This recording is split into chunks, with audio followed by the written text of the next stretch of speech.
जय श्री कृष्णा, राधे राधे। आप सभी को हल छठ की ढेरों हार्दिक शुभकामनाएं। षष्ठी माता आप सभी पर, आपके बच्चों पर कृपा हमेशा बनाए रखें।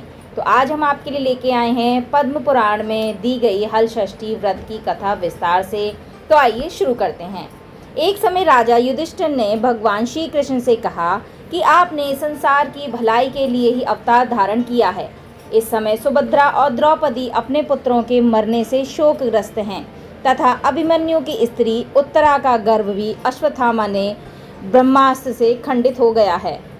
माता पिता को संतान के बिना अत्यंत दुख है। हे प्रभु, आप ऐसा कोई व्रत, दान अथवा उपाय बताएं जिससे कि माता पिता संतान शोक से दुखी ना हो और उत्तम दीर्घायु तथा स्वस्थ संतान उत्पन्न हो। ये सुनकर भगवान कहने लगे, हे राजन, मैं तुमको एक व्रत बतलाता हूँ जिसको नियम पूर्वक करने से खंडित गर्भ भी जीवन पा जाता है तथा संतान दुखी नहीं होती है।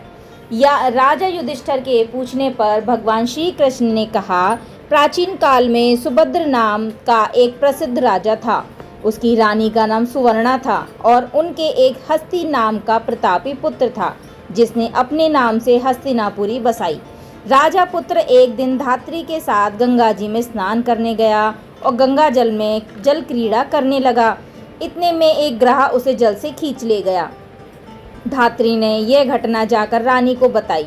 यह सुनकर रानी सुवर्णा बहुत दुखी हुई और क्रोध में उसने धात्री के पुत्र को धधकती हुई अग्नि में डाल दिया। तदंतर राजा और रानी अपने प्राण त्यागने को तैयार हो गए।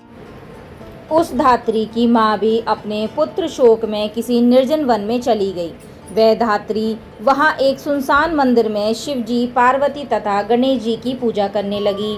प्रतिदिन पूजन व ध्यान करके वह तृण धान्य तथा महुआ खाया करती थी। भगवान बोले, हे राजा युधिष्ठिर, इस प्रकार व्रत करते हुए उसके प्रताप से भाद्रपद मास की कृष्ण पक्ष की षष्ठी के दिन नगर में एक अद्भुत दर्शन हुआ कि एकाएक धात्री का पुत्र अग्नि में से जीवित निकल आया। राजा रानी ने भी उस धात्री के पुत्र को अग्नि में से निकलते हुए देखा, जिससे उनको बड़ा आश्चर्य हुआ। उन्होंने पंडितों से उसके बचे जीवन के बारे में तथा उसका कारण पूछा। इसका रहस्य बताने के लिए शिव जी की आज्ञा से दुर्वासा ऋषि वहां आए। राजा ने दुर्वासा ऋषि को आया देखकर उनकी अगवानी करके अर्घ आदि से उनका पूजन किया तथा बारंबार नमस्कार करके धात्री के पुत्र के जीवित निकलने का कारण पूछा।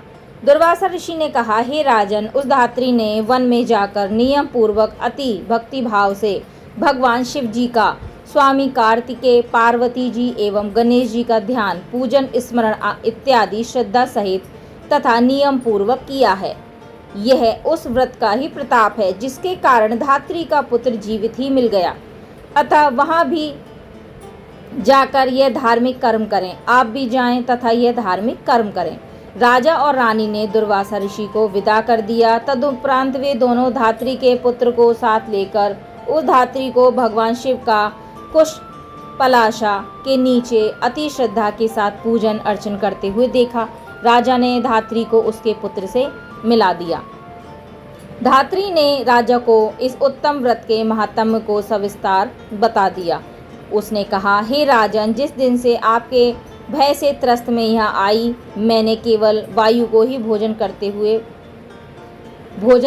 हुए भगवान शिव, कार्तिकेय, पार्वती जी एवं गणेश जी की पूजा की है।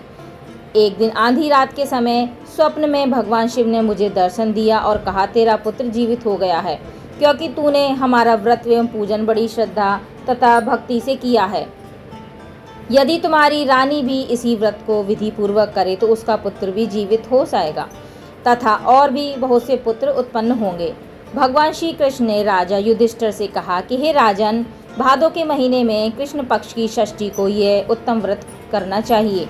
उस दिन प्रातः स्नान करके क्रोध, लोभ, मोह त्याग कर व्रत को नियम पूर्वक कर लेना। जब यह व्रती रहे, किसी जीव की हत्या ना करें, व्रत संपूर्ण करने के लिए चींटी आदि का मार्ग भी उल्लंघन ना करें तथा दोपहर के समय मित्रों सहित पलाश यानी ढाक तथा कुशा के नीचे भगवान शिव, पार्वती, स्वामी कार्तिकेय तथा गणेश जी की मूर्ति स्थापित करके धूप दीप नैवेद्य आदि से विनम्र भक्ति भाव से पूजा करें और प्रार्थना करें कि हे सौम्य मूर्ति, पंचमुख, शूलधारी, नंदी, श्रृंगी, महाकार्य आदि गणों से युक्त आप भगवान शिव को मैं साष्टांग नमस्कार करती हूँ। हे मयूर वाहन, हे क्रौच पर्वत और विदीर्ण करने वाले कुमार विशाख और स्कंद, आप स्वामी कार्तिकेय को बारंबार नमस्कार है, फिर साष्टांग प्रणाम है। इस प्रकार इन चारों देवताओं की भली प्रकार पूजा करें, फिर ब्राह्मणों सहित गाजे बाजे से अपने घर को जाएं। उस दिन समा के चावल का भोजन करें और दही, दूध, घी तथा मट्ठा विशेष रूप से खाएं। जो स्त्री पुरुष इस व्रत को विधि से करता है वह पुत्र और पौत्रवान होकर सुखी होता है।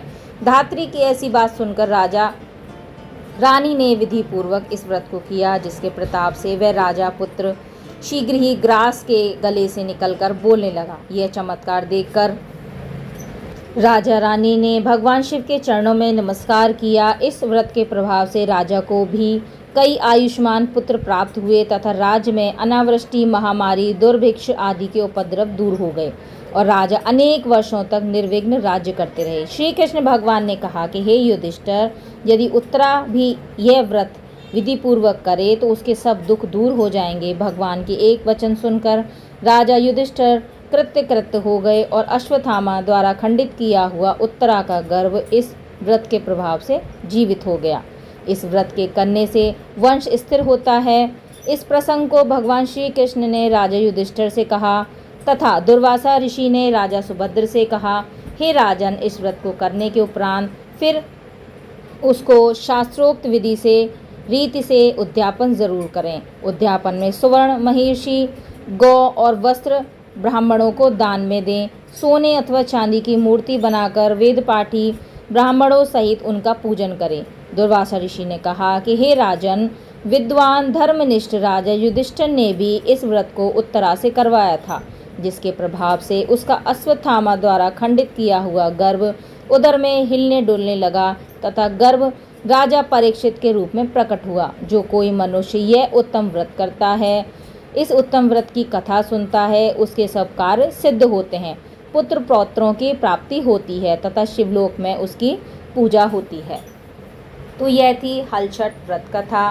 तो यह कथा आपको कैसी लगी कमेंट बॉक्स में ज़रूर बताएं। मैं मिलती हूँ आपको अगली वीडियो में अगली कथा जानकारी के साथ। तब तक के लिए जय श्री राधे, जय श्री हरि विष्णु।